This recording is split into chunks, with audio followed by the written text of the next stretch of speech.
When you think of the greatest boxing champions, their statues stand tall. Their names echoed in stadiums. They become symbols of national pride. Nigeria had a champion just like that. His name was Dick Tiger. He was a two-time world champion in two different weight classes. A man so revered he was honored by the Queen Elizabeth. He didn't just win belts, he put his entire country on the global map. And then, Nigeria made him vanish. Not from the ring, but from the pages of its own history.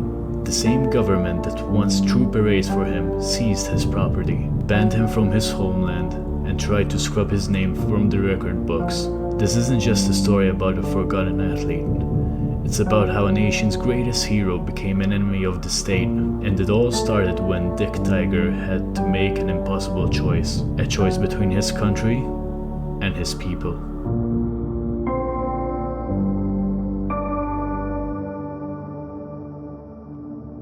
Before he was Dick Tiger, he was Richard Ehetu.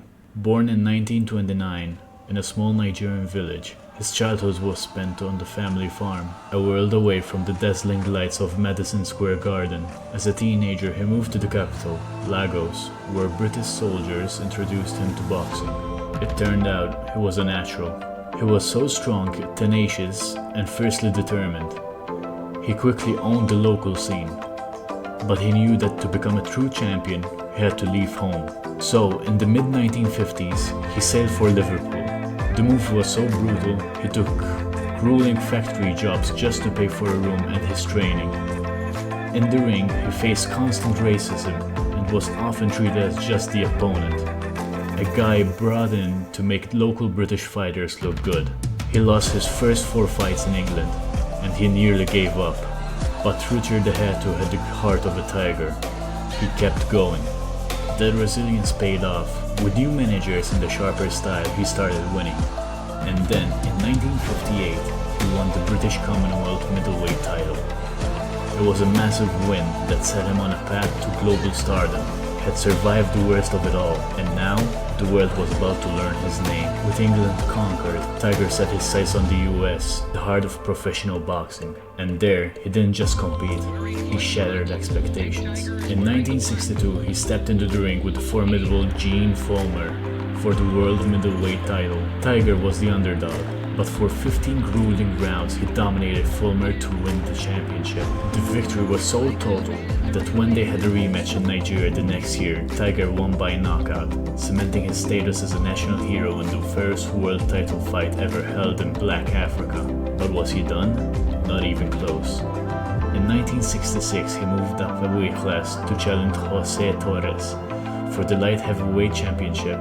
Once again, he was the underdog, and once again, he won.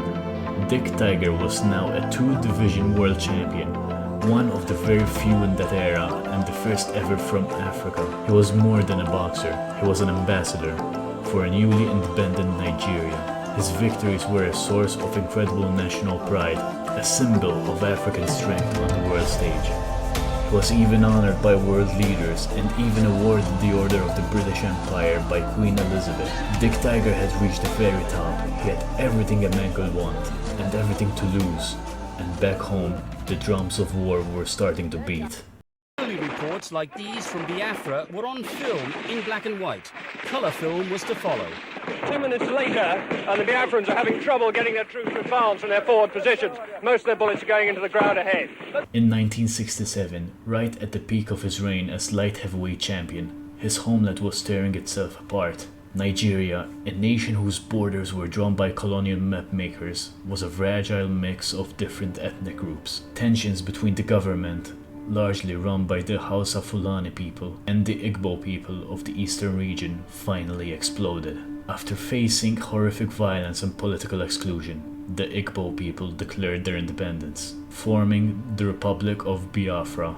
The Nigerian government's response was swift and brutal. It declared war. This was the start of the Nigerian Civil War, a devastating conflict that would kill over 1 million people, many of them from starvation. Dick Tiger was Igbo. This wasn't some distant political headline for him. This was a life or death struggle for his family, his tribe, and his people. The world-famous boxer, the celebrated Nigerian hero, now faced a soul-crushing dilemma. He could stay silent, protect his fame and fortune, or he could stand with his people in their darkest hour. For Dick Tiger, it wasn't even a choice at all. Dick Tiger didn't just lend his name to the Biafran cause, he threw everything he had into it. He publicly renounced his connection to Nigeria and declared his allegiance to the new Republic of Biafra. He went on record condemning the Nigerian government for waging what he called a genocidal war against his people. But he didn't stop there. He actually went back to Biafra and was commissioned as an officer in the Biafran army, using his skills to train soldiers in hand-to-hand combat. He used his fame as a megaphone, speaking to any international journalist who would listen, trying to raise awareness of the horrific starvation sweeping his homeland. He reportedly even sold his championship belts, the symbols of his life's work, and gave the money to help the Biafran refugees. Then came the final act of defiance. He returned his Order of the British Empire, a direct protest against the British government for supporting the Nigerian regime. This was it, the point of no return. He had chosen his side loud and clear, and in the eyes of the Nigerian government, their national hero was now a traitor. In 1970, the war ended. Biafra surrendered. The dream of an independent state was over. The Nigerian government spoke of reconciliation, but for Dick Tiger, there was no forgiveness. The regime was merciless. His properties in Lagos confiscated. He was officially banned from the country that once called him its favorite son. His name was systematically scrubbed from official records, and he was denied the honors of any other national sporting legend would have received. While other boxers from his time were celebrated, Dick Tiger was meant to be forgotten. The professional cost was huge, but the personal cost was devastating. He was in exile, unable to go home. He lost touch with family members, many of whom were killed or simply vanished during the war. He fought his last few fights under the weight of this immense tragedy, with some promoters blacklisting him for his politics. The man who had stood on top of the world was now an outcast, stripped of his home, his fortune, and his legacy. After his last fight in 1970, Tiger's legendary career was over. To support himself, he took a job as a security guard at the Metropolitan Museum of Art in New York. A two-time two-division world champion, once a global icon, was now walking in the quiet halls of a museum, an anonymous figure haunted by the war that had cost him everything. Then, fate dealt one last cruel blow. In 1971, at just 42 years old, Dick Tiger was diagnosed with aggressive liver cancer. Hearing the news, the Nigerian government finally lifted his ban, a hollow gesture of mercy. He was allowed to come home to die. On December 14, 1971, Richard Ehatu passed away in Nigeria, the country that had made him and then tried to break him. He died quietly, his name just a whisper in the nation he once brought to its feet. So why did Nigeria try to erase its greatest boxing champion? The answer is very simple, as it is brutal. Dick Tiger's fame made him a powerful symbol, and his unwavering loyalty to Biafra made him a dangerous one. For the victorious Nigerian government, trying to stitch a fractured nation back together, a celebrated Igbo hero who actively fought against the state was an icon they could not afford to have. His memory was a reminder of the rebellion, the division, the war they wanted everyone to forget. To build their new story, they had to delete this, but they didn't quite succeed.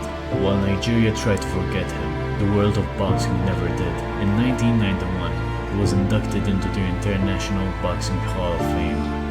Slowly but surely, his story is re-emerging, a testament to a spirit that could not be broken. There are even calls within Nigeria today to finally honor him properly. Dick Tiger's story is about more than boxing. It's a profound lesson in the cost of conviction. It's about a man who knew that some things, your people, your principles, your conscience, are worth more than any championship belt. He was a champion in the ring, but his true legacy was defined by the fight he waged outside of it. A fight for his people that made him not just a great boxer, but a great man. Thank you for watching, and I appreciate anyone who has liked the video and subscribed to the channel. I'm just starting this journey, so this video may not be perfect, but I will make sure to improve and stay consistent. Thank you, and have a great day.